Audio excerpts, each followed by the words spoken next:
Tonight on the Reno Show, I'll show you how to sell your property fast with the right sale price. Rowan's here with quick tips to show you how to create a view out of your first floor windows. I'll show you how to use lamps in the right way for styling. And Chloe from the Greenery Sydney brings us the plant of the day. And here's a tip, it's mini and oh so cute. And Rowan and I are checking out the kitchen renovation of my latest project.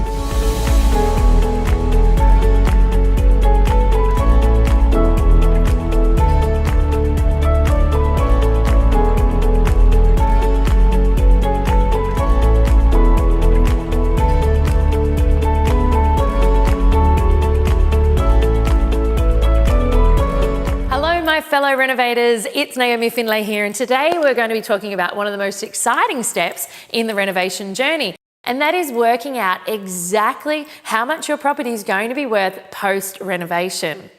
So, are you trying to work out the sweet spot of your property? So where your renovation profit is going to be maximum. And maybe you're a bit worried that you mightn't make enough profit after counting in all of your expenses.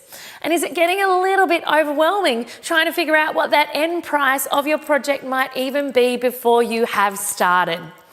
Now, there's plenty of things to take into account, and one of them is obviously the stock on the market. Maybe there's a lot of 4-bedroom houses just like the one you're doing that might even be renovated. So how do you figure out what the actual dollar value should be and what you should be placing on your home? You know what? You've already done the hard yards and you already started to work out some of these expenses. We just need to put it all together for you. So you should have by now worked out your business strategy. You should know what patch you're renovating in if you're at this point, and so you're really armed and ready to go. If you've crunched those numbers and you actually have a physical renovation that you're ready to do, then you might just need to finesse that a little bit more to work out how many dollar signs to put on that renovation post value. So, because to work out your sale price, it's all about working backwards and including all of the money that you would have spent on the project and any related expenses.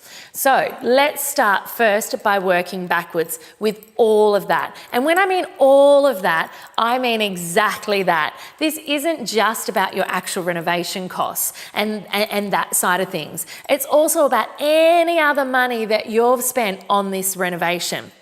And this could be money you've spent to your solicitors, money you've paid to your accountants, money you've paid in stamp duty, loan repayments. Everything needs to be included just to be sure that you're making sure your profit at the end is a clear profit. Because there's no point including items that aren't directly related to your property or forgetting to include items. Otherwise, the profit that you think you're going to be making at the end is actually a little loose and a little weak. Absolutely essential, work backwards. What you need to do is make sure you find all your costs, including holding costs, building costs, renovation costs, dumping fees, every single thing, conveyancing fees, buying and selling fees, every single thing, every cost that you've incurred for that project alone must be included. The only way you can make sure that you have a clean, precise profit is to make sure that all your expenses have been factored in. Now, the next thing you can do to help you find out what the value of your post-renovation property will be is to look at properties similar to yours. So, similar to working out how your buy price works, you need to also look around at surrounding properties that are selling. This would definitely be one of the simplest steps to do. So let's explore this a little more in depth. Before you start looking at similar properties, you need to have a really clear idea of what your finished product will look like. Are you replacing the kitchen and the bathroom? Will you be doing a new entertaining area? Are you converting the living space into an open plan haven? On top of these renovations, you also need to be thinking about the level of finish that you're going to be having in your property. Are you going to be having laminated bench tops, or are you going to be having stone bench tops? Will the entrance of the hallway have a beautiful big pendant light, or will it have simple lighting? Are you going to have an IT system embedded in the house? Now, all of these things should be factored in to what your end product will actually look like, because this will affect your end renovation value. You need to make sure that you're comparing apples with apples, not apples with oranges. And exactly the same thing goes for property. So yes, if you were looking at another property down the road, let's say you have a Victorian terrace and you're looking at an exactly the same, what you think is a Victorian terrace, but yours might have stone bench tops, yours might have bespoke lighting, yours might have beautiful hardwood floors in comparison to a lower level of finish in the other place. And you know what? That makes a world of difference when it comes to your post-renovation value. So you can also look online at places like realestate.com.au or domain.com.au and look at the prices of properties, again, that are apples and apples with your property, and see what they've sold for. But just make sure that you're looking at recent property sales, not ones that are maybe 12 or 18 months old. Now, there is an exception to this rule. So when I say don't look for old data, the exception to this rule is maybe if you're in a rural or semi-rural or even regional area where you don't have a whole world of properties that have been selling in the last 6 to 12 months. But if you live anywhere around our country, coastal hugging, or in our metropolitan areas, you should not have a problem with that at all. Now, my rapid renovation formula has an awesome tool in there to help you figure out all of this quickly and easily. Now, number 3, getting agents' opinions. This is part of it where we pull in the human factor. A good connection with real estate agents or property buyers is so important. After all, it is part of their job, as well as yours, to know the market, to know the properties in their specific area. And a relationship with a good agent who's good at their job will be a wealth of knowledge and will be able to help validate, will be able to help be devil's advocate, and will be able to help you really pinpoint exactly what the post-renovation value of your property should be. So after you've collected your data, after you've worked out the level of finish, after you've looked at your comparable properties, seek expert counsel. So use your existing expert knowledge that you've developed and you've connected and validate that with other local experts. So when you combine those 3 elements together, you will, before you even start your project, before you even buy a property, you will have a phenomenal idea of your post-renovation value, sale price, or the rent that you can pull from it.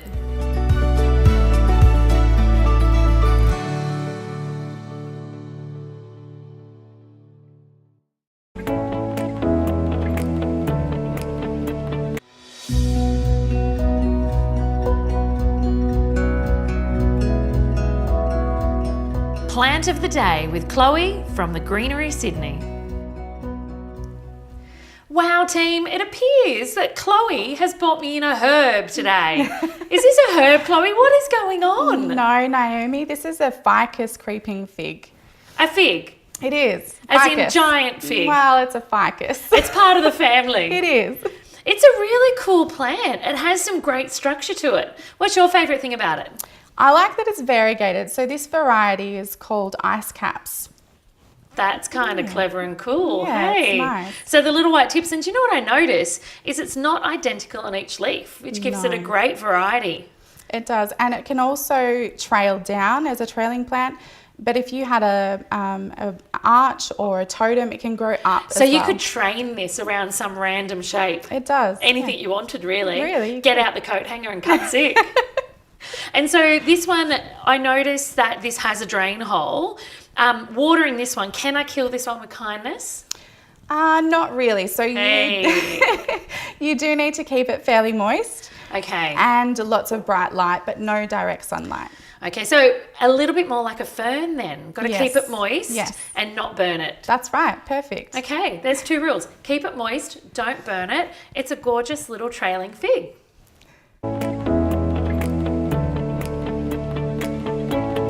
all well and good to have a gorgeous interior of your home, but when the view behind these shutters, when the view outside the window is, I was about to say ugly and then Rowan walked in. Hey. I don't mean that at all. I didn't even know you were filming. Oh, good job. Hi, Mum. Good on you. Right, so what is out there right now, Rowan? What's my view? Well, it's retainer wall and colour-bond fence.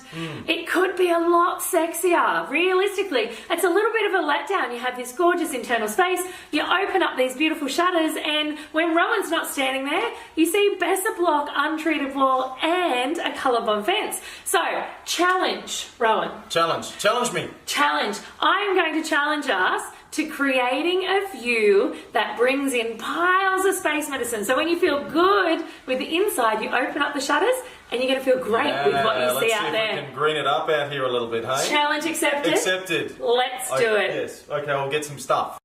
Okay, so here we are outside our house with the beautiful windows here looking through from the beautiful interior to grey Besser block wall with a colour-bond fence on top. And don't get me wrong, I like a good colour-bond fence. I'm also very fond of a good retaining wall, but it's not the sort of thing I want to see when I'm looking outside of my gorgeous living room. So what we're going to do here, we've got these lovely formed concrete planters. We're going to plant these out with some jasmine and some other nice flowering colourful plants and some things that give us some really beautiful smells when they're in flower. But we're going to build an espalier frame up here, and we're going to allow that jasmine to climb up it over time, obviously. And it's going to block out this view here of the fence and the retainer wall. So we get to bring the outside in to some extent as well, but we get to soften all of this out here outside the window with these beautiful plantings. Very easy, very simple thing to do. Stay tuned, we'll show you how to do it. Okay, so here we are with our espalier frames. Now we're using hardwood here that's been ripped out of a job we were doing, and we've ripped it down to size. These are about 35 by 40 odd. You can make up your own sizes, whatever's going to suit your pot size basically. So we've allowed 100mm either side inside the pot when this sits inside it, and we've just made up a very basic frame here out of the hardwood. We've just tacked it together with a couple of screws, and we've put these bits of pine offcuts from some fence palings just down at the bottom end. This will be the bit that sits in the pot, just to give it a little bit of surface area for the soil to hold it in the pot. If you don't have this opportunity, and depending on the sort of pot that you're using, you can even fix it directly to the pot through the back with some, if it's concrete masonry pots like the ones that we're using, you can actually drill through those with a masonry bit and you can fix it on. But it's not going to be carrying a great deal of weight, and if you can lean it against something like we've got here and then tie it back to the fence, that'll do all the weight carrying that you need to have it do. Okay, so now we'll stick it all together, okay? Earplugs are in. What? What did you say, Gnomes? Safety goggles are on. It's good, I can't hear it from this. And we're just tacking it together.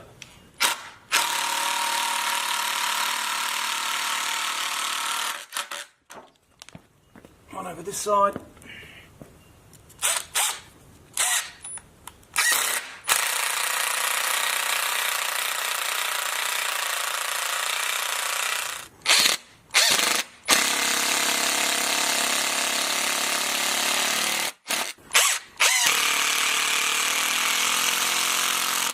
Right, now we're just going to run our wire through our frame. So we're using a 2mm stainless wire that you can get, we bought it on the roll here.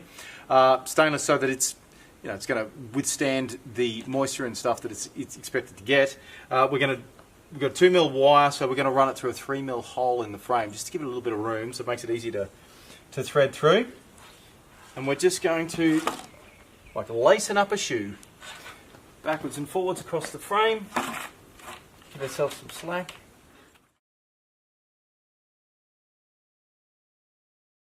Okay, I'm super pumped. This is the fun stage of the game. Now I have these amazing frames that you saw Rowan whip up for me earlier. And the most magical part about nearly all of this is these planters I found laying around the yard of this house. These frames that Rowan ripped up, literally, are from a hardwood frame of a property he's working on now. So these are recycled as well. It's like winner, winner, chicken dinner. So what we've done, if you can see, we're literally sitting them into the back side of the pot, And then we're going to be backfilling them with soil, putting in some beautiful climbers that over time will take over this entire trellis. And for some lovely variation, texture and fall, we'll be sitting these at the front of the planters. Let's do it.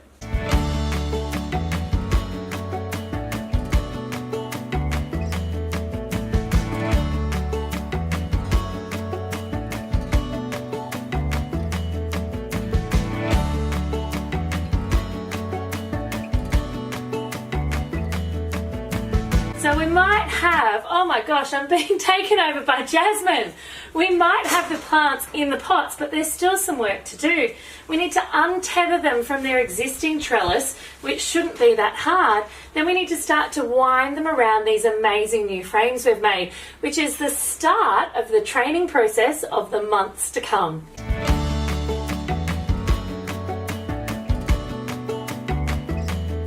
And here is the final reveal.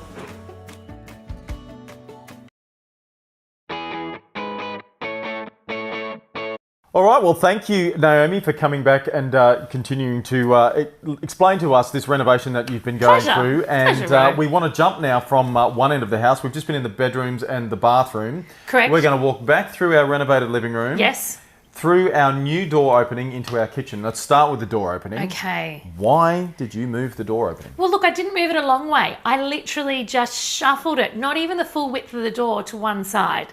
So for me, kitchens are all about functionality. And where we were when we started with this kitchen, it was effectively a long, skinny space that opened onto an internal sunroom, which was unused, except by that dog, I think. Yes. And the kitchen was squashed up one end, and I think they kind of bastardised the old laundry into it. I think, well, I couldn't really tell. I think there used to be a washing machine under the kitchen sink. Yeah, it's hard to see from the before photos, but you can see in the after photos, we still essentially have a galley kitchen. We've got a long, thin kitchen. We've moved the doorway a little bit, not much. And important to note that doorways aren't, it's not a big mission to move a doorway. It's not a big mission to move a doorway. If it's going to buy you some more space and make functionality much better, then by all means. I literally needed to buy myself 400 mil. Yeah, it's a relatively low cost to move Absolutely. And what that meant is I got to, instead of having a squatty kitchen that didn't work and there was literally no bench space, and had no pantry, no fridge space, I got to actually, in that one space, I got to create a European laundry up one end, so it was completely enclosed, so you never were doing the dishes with your washing basket below you. For those that don't know, a European laundry is not a bath that gets used twice a week if you're British. No, it's actually just... It's a laundry inside a really large linen press, basically. Basically. So it's with high functionality. So you have your washer, your dryer, you still have a tub, and you even have like broom and vacuum space. So it sits inside a cupboard. Absolutely. It sits inside a beautiful big cupboard. So I popped one of those at one end. I extended the kitchen across the entire length of what was there already because I knew that there was an unused dog space on the other side that was part of the house. Yeah, and now you've got an island bench that doubles as kind of a breakfast bar type arrangement. So functionality is huge. We've got so much more light coming to that space. It feels so much more spacious. You've changed the layout of the kitchen to make that functionality from the fridge to the stovetop to the sink. You've got that triangle working really nicely. Because it was a traditional small space, so my triangle theory worked on those ones. Yep. And you know what was really interesting? One of the biggest challenges I had there, though, you asked me earlier about floor challenges. Yes. Oh my gosh. So because I was using, what I noticed is there used to be a laundry there. There used to be. And they made that part of the kitchen. And it was under lino and a pile of masonite and chipboard and all that sort of stuff. But what I also noticed is when I decided to make it one big space, I had a concrete slab sitting under there that was at a different level. So under the laundry? Yeah. So it was a suspended slab.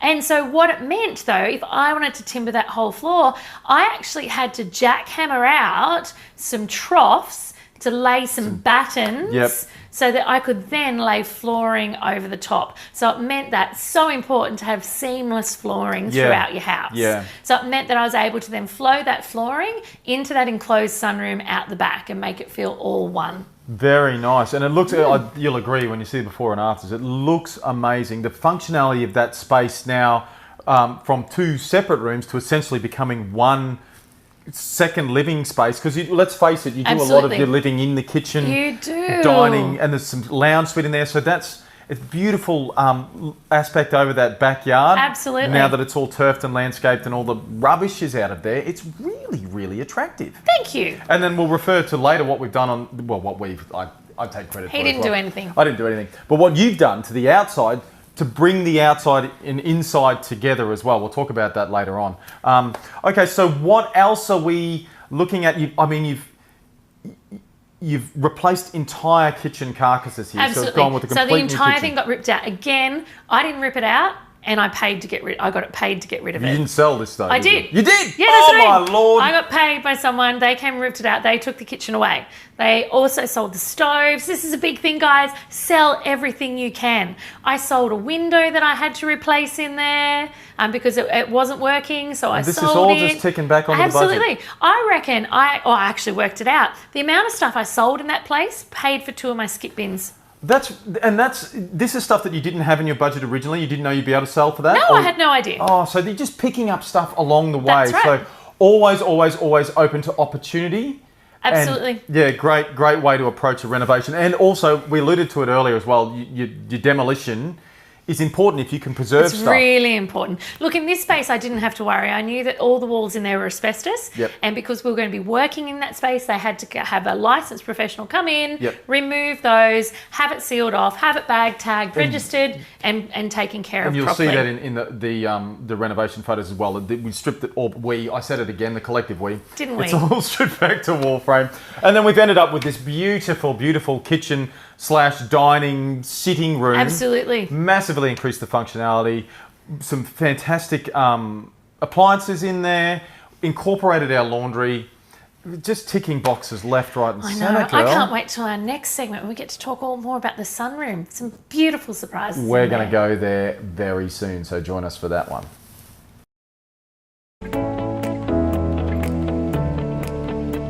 Bespoke styling is the perfect way to complete your renovation. So join me for some styling secrets.